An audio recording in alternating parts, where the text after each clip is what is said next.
Welcome back, guys, to Canadian Football Central, CFL content for the fans, by the fans, and we have our final week 3 of the preseason. It's our review of those 4 games this week. Me and Rick both ended this weekend sad, this week of football sad because both of our teams lost. Some in dramatic fashion, but I knew my team was going to lose anyways. So yeah, well, it's funny. My team, I didn't know they were going to lose. However, once I saw the product in the field and saw some of the decisions made, then I realized what we were going to lose. So we're going to get into our first game of the week, which was the Toronto Argonauts defeating the Hamilton Tiger Cats by a score of 25-14. Mr. Ticat fan, how do you feel about this game? How do you feel about everything that was going on there? We found out this game came down to who our third string was going to be. Yep. It was either going to be Kevin Thompson, who formerly played for the BC Lions, or it's going to be Harrison Frost. I see. Depending, Frost got a good portion of this game. He went 24 for 32 for 222 yards. Yep. But here's the thing for you. Who would have thought Desmond Patton, joining the team 3-4 days ago, would go 7 for 9 on receiving and 115 yards? Yeah, no, definitely not what I expected. Overall, and it's just good. Some of their defense stood out for me. Again, I don't know why Vedvik's kicking field goals. He's a punter. Well, they just preseason, just give them a try, see how it goes.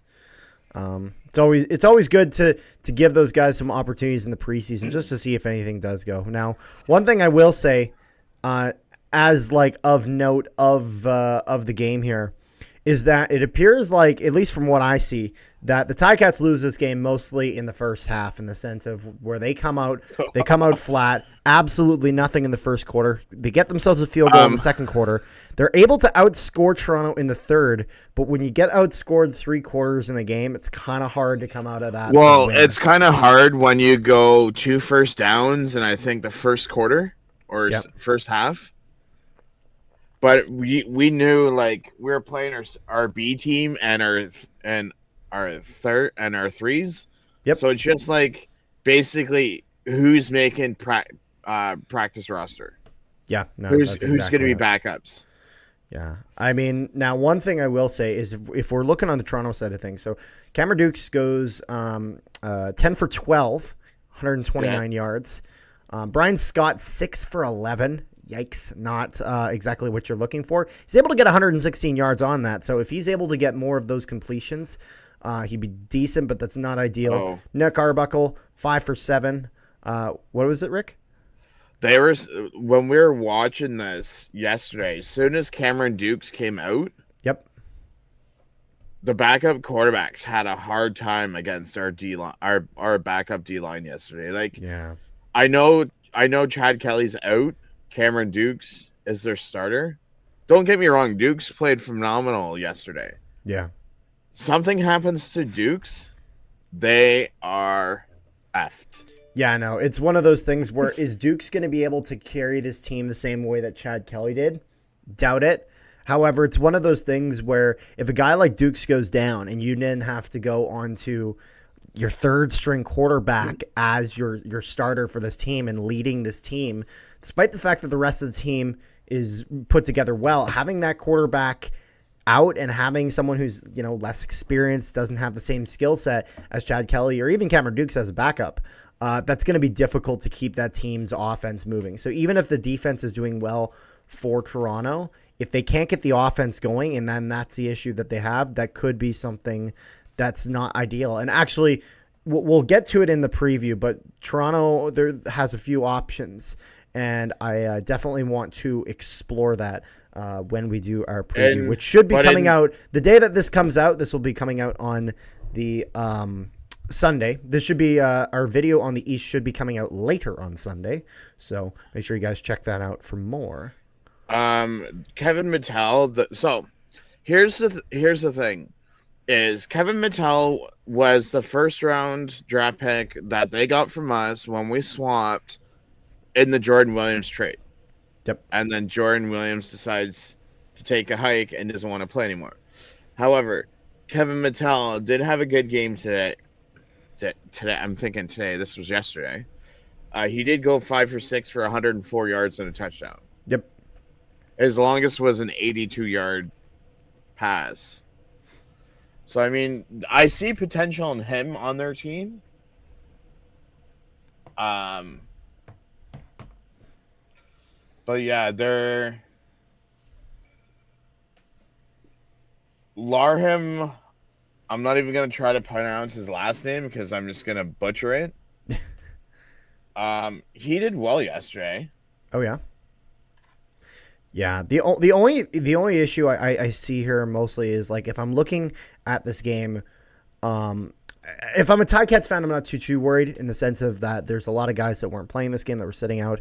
If you're a Toronto fan, being able to put up points consistently throughout the game is kind of what you're looking for. Cameron Dukes had a strong performance, so that will be good for him. But overall, if you're Hamilton, it's one of those things. Can't wait till the second half to activate. But overall, I don't think that should be much of an issue with their main roster. The one last note that I'll leave on this is, yep. If you really think about it, Brian Scott had a touchdown. Cameron Dukes had a rushing touchdown. Other than that, all they got was field goals. Yep. No, that's true. So that's actually not bad considering. It's not too bad, but it's one of those things where if you keep letting them kind of drive the field, even into field goal range and consistently putting up points, will add up. And the Toronto Argonauts take this game. And so we'll go on to the next one, which is the Montreal Alouettes versus the Ottawa Redblacks. Ottawa defeating Montreal by a score of 19-13. And overall, this was a pretty close game. So Ottawa would start off in the first quarter. Ward would hit 2 field goals, one at 35 yards, but the more impressive one, first field goal of the game, 52 yards for I think it's Lewis Ward, I believe. Yes. It's Lewis Ward. So awesome stuff for him. And overall, just a great way to start the game. And what a momentum setter. Being able to hit that long kick, really kind of rejuvenate the team. You know, there's kind of other ways that kickers can affect the team. And I think that's something that gets a little bit overlooked sometimes. Second quarter, Alouettes able to put themselves up a field goal. Cote gets himself 24 yards. Then the third, looks like field goal for the Alouettes. However, this time is from Maltos. He hits one from 29 yards out. Then the Red Blacks would get a interception return touchdown. And I'm looking here. Trevor Harris, 101-yard interception. And then Lewis Ward made the PAT. Then Ward would hit himself another field goal. Then Ward another field goal. So a lot of field goals in this game for the Red Blacks, and they were able to mostly push on that. There'd be a rushing touchdown, though, for Morgan for the Alouettes near the end of the game to at least put them on the board. So both teams kind of each will win 2 quarters as the Red Blacks win the first and third quarters. Alouettes win the second and fourth, but they're not able to put up enough points to really, really make the difference in that regard. Morgan would go here. I'll let you. I do. Roll a bit. I do have a question for you, being a Bombers fan. So, when you see Drew Brown throw 20 for 33, 247 yards, no touchdowns, 1 interception, what do you think in your mind? Are you, this guy played like crap because he didn't get any touchdowns? Or is that 247 yards, 1 interception good enough for you? Difficult to say, and I'll tell you why. So the thing is that when a quarterback goes, say, 20 for 33, and you think, okay, how can that reception rate be higher? Why are these passes not being completed? So there's a multitude of reasons that can be. That can first off just be that he's missing it. Secondly, it can be that the receiver wasn't in kind of his correct spot and that he wasn't following his route quite properly. Third reason was he was getting a lot of pressure in the pocket. His offensive line wasn't able to properly contain that out. Ottawa had an issue with that a bit last year, despite them having some really great linemen over there, like a guy like Drew Desjardins, just an excellent guy. He was with the Bombers, then went up to play a little bit of time in the for the New England Patriots, back down in the CFL. So When it comes to Drew Brown, 247 yards, 7.5 yards on an attempt. Not too bad for him. 20 for 33. That's something you definitely want to get up. Throws one pick that game, so not too bad. Doesn't throw any touchdowns, although I will say I don't view the touchdown stat for quarterbacks as valuable as some do. And the reason why I say that is that you can have a quarterback literally march the field, push them all the way back down, get them to within 1 yard, and then running play and you just push it in. And so it's one of those things where that's where I don't get too bent out of shape over that touchdown stat. So I wouldn't be too worried. I think seeing Drew Brown in regular season action will be something where you'll really get to an idea of, okay, is this the guy moving forward, or is this going to be very much a 1A, 1B tandem with Dustin Crum? I wouldn't be surprised if it goes either way, to be honest. So the other interesting thing is Dominic Rhymes went 0 for 3, and he left the game with an injury. Oh, that's it. That has been the story of this season is injuries. Guys like Cam Lawson, I forget who it was. Dominic Rhymes.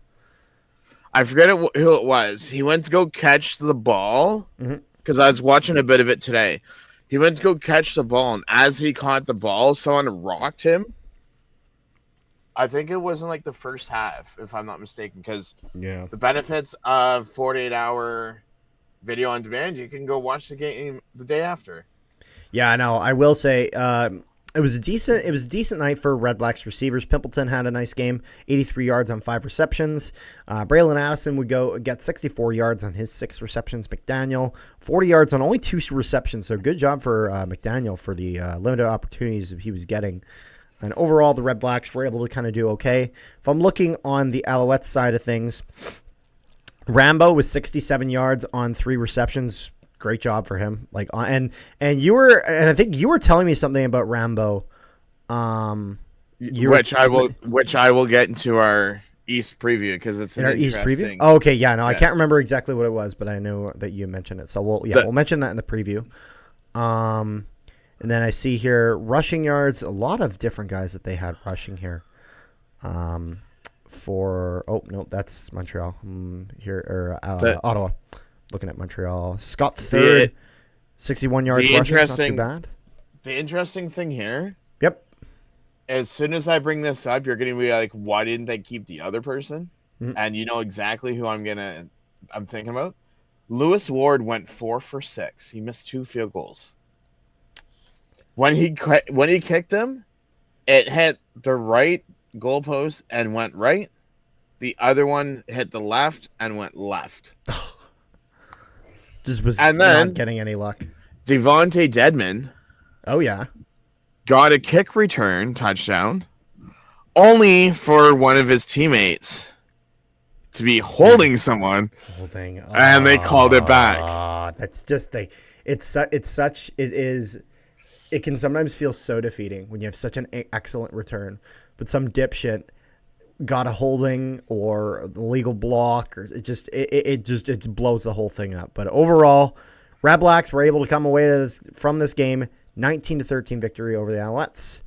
And so then we go to the next game of the week, which was the Calgary Stampeders defeating the Winnipeg Blue Bombers by a score of 31-10. And so is there anything so first off, the Bombers played way less starters than I was expecting. I was expecting them to play a bit more.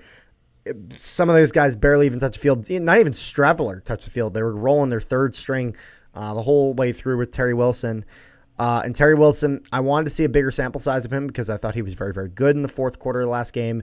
And it looks like today, in this game, he kind of cracked under the pressure. 10 for 17, 4.1 yards on the attempt, not good. 2 interceptions, not ideal. So it's one of those things where he's just a bit too green, and I think he just needs more time and just more development. The only 2 quick notes that I have for this game. Yep. Is Eccles 8 for 10 for 160 yards. Yeah, Eccles was incredible for the Stampeders. Was just pushing the field constantly. Let me tell you, if Jake Mayer and Schultz and Mayer, if Jake Mayer and Matt Schultz don't get their crap together, this team's going nowhere, and Dave Yeah. Dickinson will be out of a job.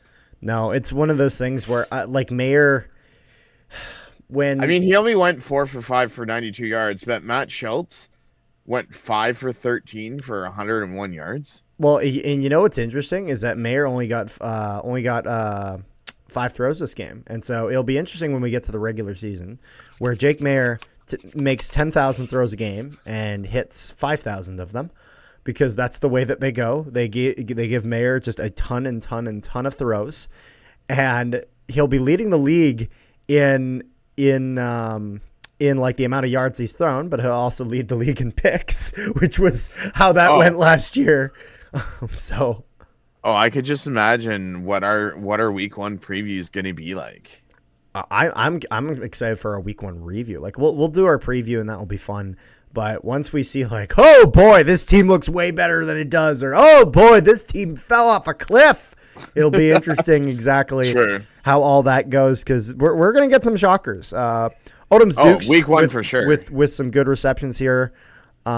Mitchell with a good job here for Calgary. Calgary just does a great job overall through the majority of this game, and the Bombers aren't able to get a ton.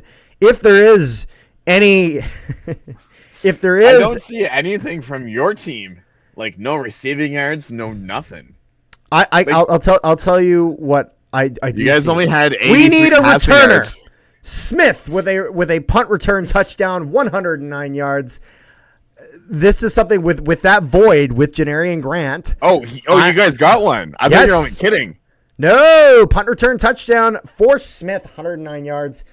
And Sergio Castillo made there we go. Sergio Castillo, he had a good game. Yeah. For the two attempts that he got with the point after touchdown, as well as the 42-yard field goal, he did well, but everyone else just and Smith, everyone else go home. Don't even bother. Now, one thing I also heard had a decent game. As I heard Sheehan had a good game, which is good because Sheehan, punter for the Bombers last year, kind of a bit of a rough year. However, near the end of the season, he was able to get some decent punts. Heard that his punts were good this game. He had a lot more work than I would have bloody well preferred, but it is what it is in that regard. Had a 49-yard punt, so decent for him. But I mean, if I'm the Bombers, like there's tons of just pure garbage all over this game, and the Bombers got ran over. But it's one of those things where literally the only starters I see in any of the stat sheets here are Sheehan and Castillo, and that's it. And that, like, literally there is nobody playing. It looks like that's a starter. So it's one of those things where O'Shea wanted to give those guys a lot of time. So if I'm the Bombers, get your losses in now. This Thursday, that's when it's time to get going, and I couldn't be more excited for when that game comes. However, Calgary takes the win here, 31-10 victory for them. So then we have our last game of the week, which was the BC Lions defeating the Edmonton Elks by a score of 26-9. Now, William Stanback would get his first touchdown in the orange and black, a 2-yard run. Exciting stuff. They would actually miss the convert on that.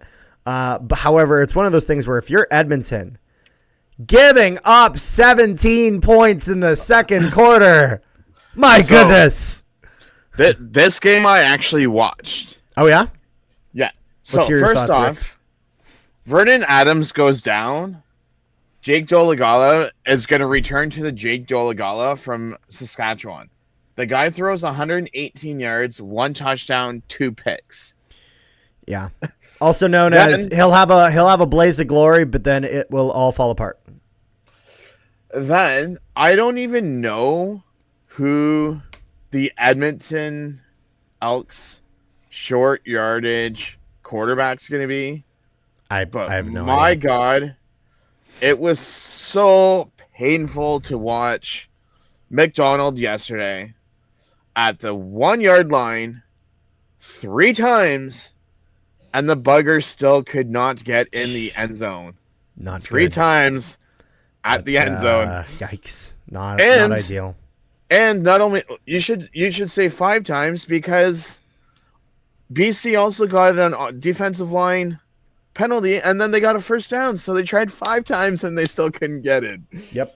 Oh, it was so. Yeah, no, it was one of those things. This was just kind of a rough game for the Elks. If we're looking at guys who had a good game now, could say Dean Faithful had a good game. 1 for 1, 43 yards, long kick, was able to get it, snipe that. And we will have, and I'm going to have some words to talk about that when we get to our West preview. However, we're going to go with the East first because not all of the cuts for all the teams are out. Blame the West teams for that. Yeah, exactly. Sorry. Apparently my Blue Bombers are really slow on it, but it is what it is. I can't control them. But overall, how do you feel about this last game? Like, Standback only getting 30 yards on 9 rushes could be better. You know, I was if anyone stand out. If I am the Lions, Yep. I really liked Barry Hill the third. Yep. He did miss 2 catches, but I mean, he's 4 receptions, 50 yards, not bad. But and I mean, McKinnis, 72 when I was yards watching on 3 the thing, receptions. Barry Hill was all over the place. It wasn't just. I see. He was on punt returns. He was. Oh no, he didn't do. And that's what you want, though. You want guys that can go in and play special teams and be all over the field, and can really just be that Swiss Army knife that can just go anywhere and do anything, because it's one of those things where you can get so much more usage out of them.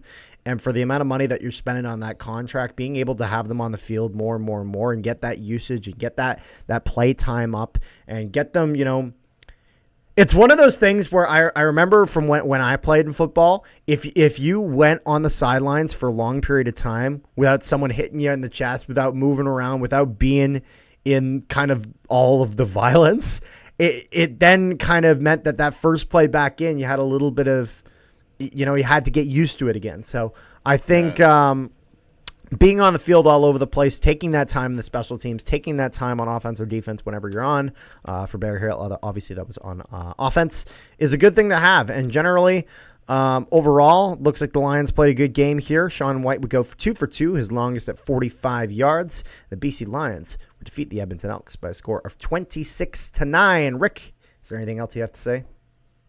Not I think really. that's all we got. So make sure you guys like, share, and subscribe if you had not already.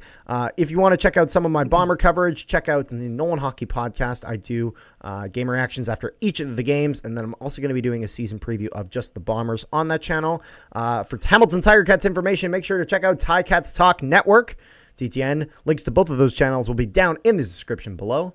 And make sure you guys stay tuned for our season previews of both the East and West. East one will be coming out first, and then we will also have our Week 1 preview of CFL action. Rick, we have so much work to do, but it is what it is. Buddy, we're back to no CFL idea. season. We're in full swing, and Rick, I think I can speak for both of us and say I would have it no other way. I couldn't be happier for us to be back there, and we will catch you guys next time.